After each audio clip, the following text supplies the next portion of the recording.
Все родители знают, что дети очень быстро вырастают из одежды. Трехлетняя Момо носит вещи, которые увеличиваются в размере и всегда остаются ей впору. Она представляет линейку верхней детской одежды, на создание которой дизайнера Райана Марио Ясина вдохновила техника оригами. Коллекция получила название «Пти Пли», что в переводе с французского означает «маленькая складка».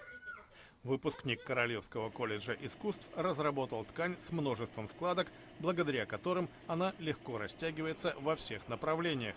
И в то же время она способна сжиматься до исходного размера.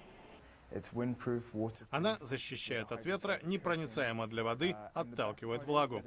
Ее лучшее свойство – способность подстраиваться под изменяющийся размер фигуры. Одежда из нее не бывает коротковата или длинновата. Она меняет форму даже тогда, когда ребенок двигается. А такие дети, как Момо, находятся в постоянном движении. Следовательно, им нужна одежда, которая способна это выдержать. Когда ребенок бегает, ткань деформируется по всем направлениям, складывается и распрямляется. Она действует синхронно с ребенком.